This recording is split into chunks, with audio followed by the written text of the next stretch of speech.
Negative. No, not in this yard. They go private property there. We don't have an officer with us.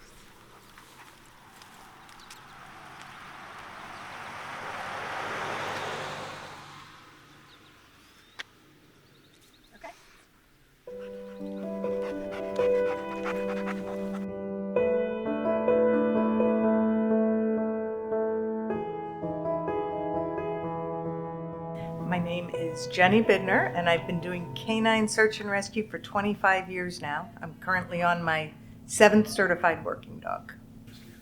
My name is Dennis Shank, and I've been doing search and rescue for 27 years. My name is Carol Lusky, and I've been involved with Illinois, Wisconsin search dogs for 27 years.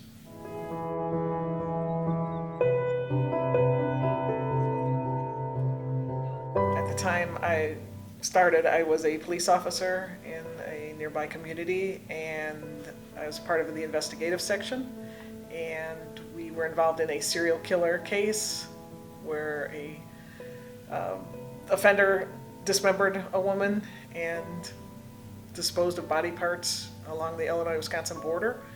The FBI requested the Illinois-Wisconsin search dogs to come in and look for body parts.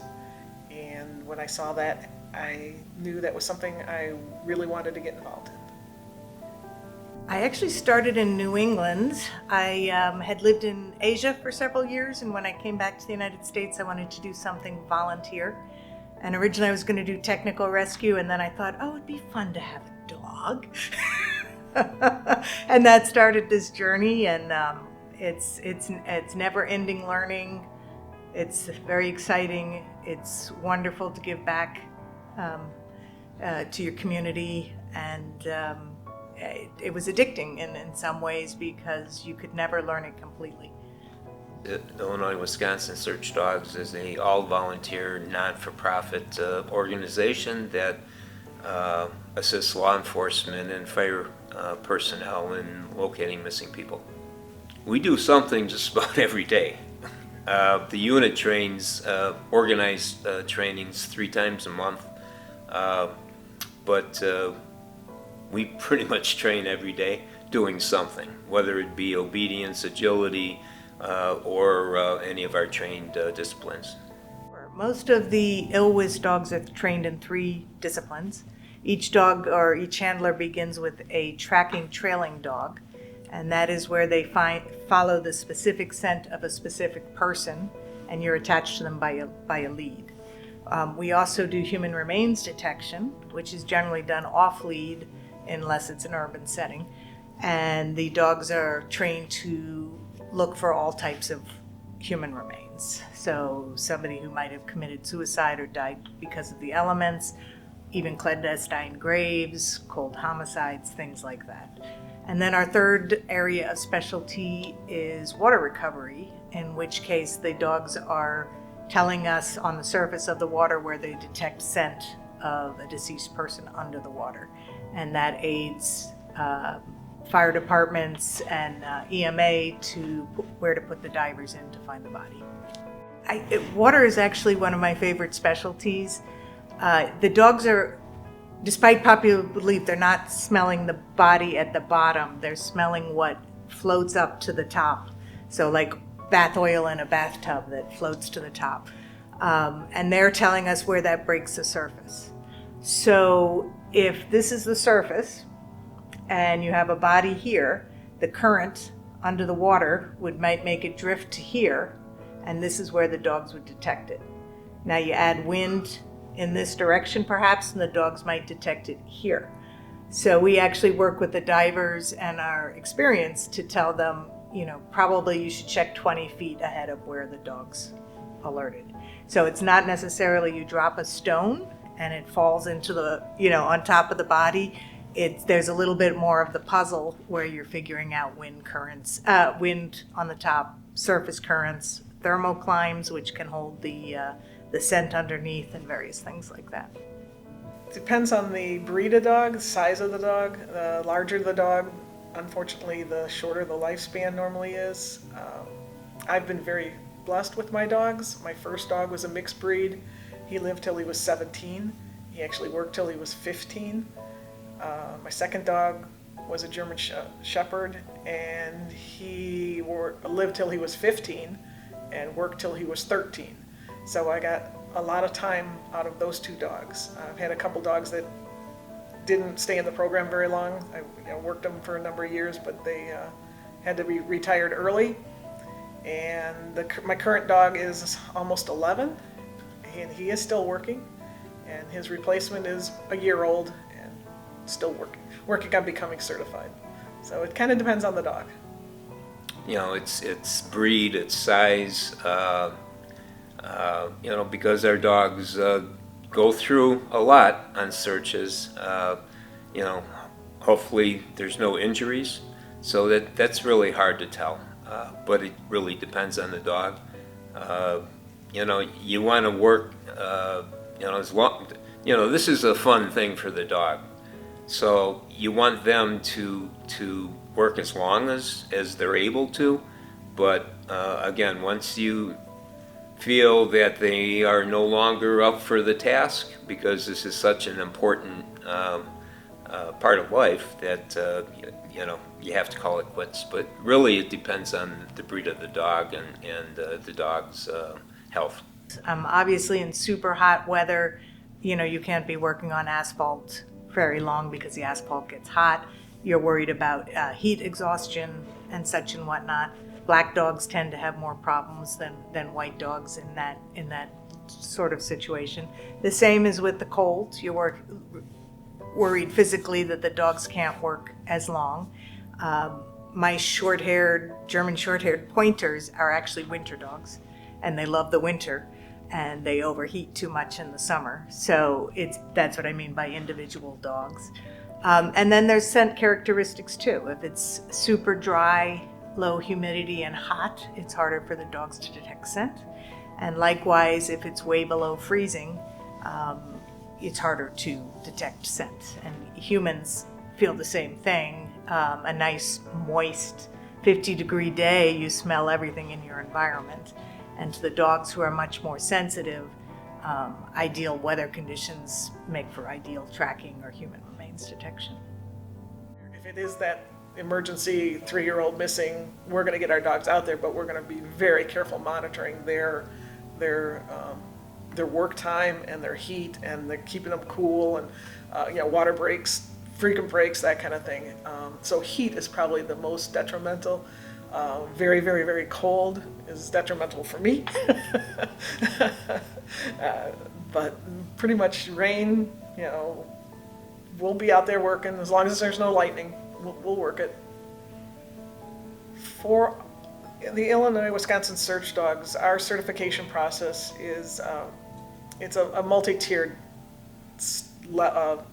process, we'll call it. We do have an internal certification, so in order to even be thought of as working your dog, you have to go through our internal basic standard, and it's just a you know, a trailing dog. It's a mile-long trail over various surfaces, and it's slightly aged. And for HRD or cadaver, it's the same kind of thing. It's a process of different hides that the dog would have to find, and once they've shown that they can meet those minimum requirements, then we have them seek out outside certification with a nationally recognized organization similar to NAPWADA, the LETS, Law Enforcement Training Specialists.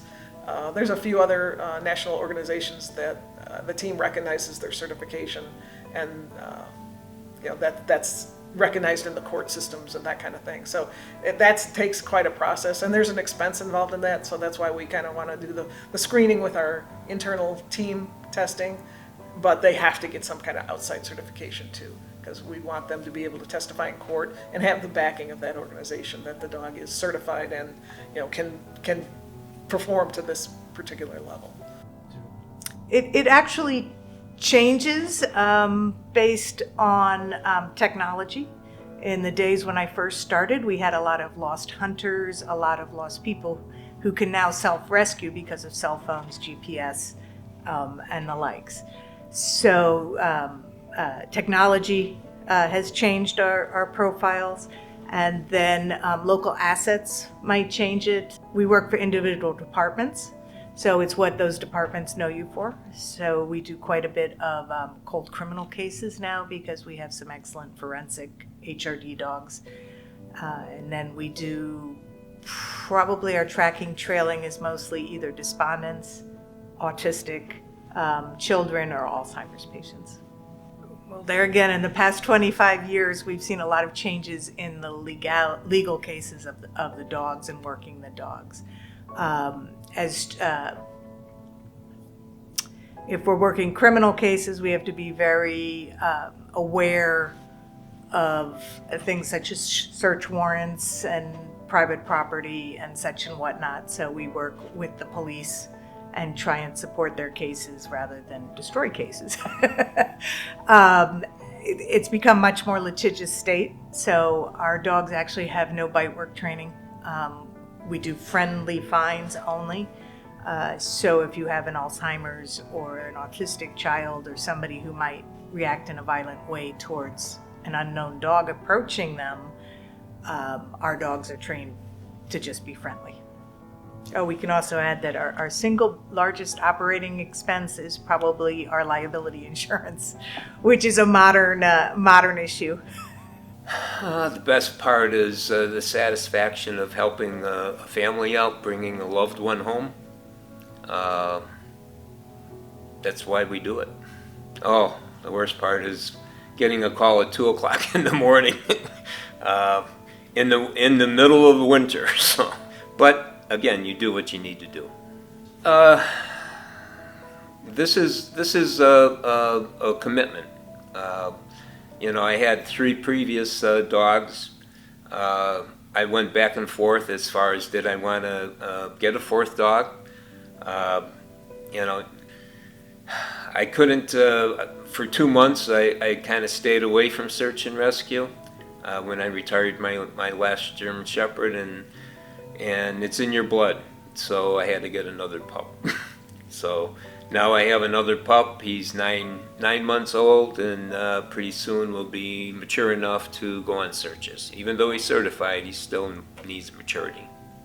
I think the most important thing for people to understand is that this is a commitment. This isn't a hobby. This is a unpaid professional position. Is that we work very, very hard to do the best that we can, again, for those victims or their families. We spend a lot of time. There's a lot of out-of-pocket expense. It's not, all the glory that you see on TV with, a major disaster and the disaster dogs coming in. Those folks work those dogs and work very hard to get to the level that they're at. It's not, John Doe that comes in with his, my dog can find biscuits in a couch. They work very, very hard to get to the level that they're at, and we do too. We work pretty much. Canine search and rescue has taken over my life as far as any outside involvement. I used to be involved in a lot of other things, but this has become my focus, and it's what I truly love and enjoy doing. And people need to understand that it will change if they get involved, it will change their life in a better way, but it takes over a lot of things, and it takes a lot of time and a lot of dedication. Now that's an interesting question. I run German short-haired pointers who are hunting dogs. So they like fur and feather. And as puppies, if we didn't train them, they would prefer to chase a deer or chase a rabbit or, do what hunting dogs do. However, we at a very early age make search and rescue the greatest game in the world. So we give them the ultimate reward, and we always say the dog picks the reward. So whatever they love most in the world, they get for either following the track of a person or finding human remains on land or underwater. And eventually, if you've trained well, and the dogs believe that's the most fun game in the world, and they will actually be working and kind of head check, oh, there's a deer, but they'll keep working because their ultimate goal is to find that person because it's associated with everything great in the world. And what you do is, if that dog were just loose in a yard, he'd be like, deer, yeah! But when he's working, they just if we've done our job right, what they're searching for us is the most fun and most important thing in the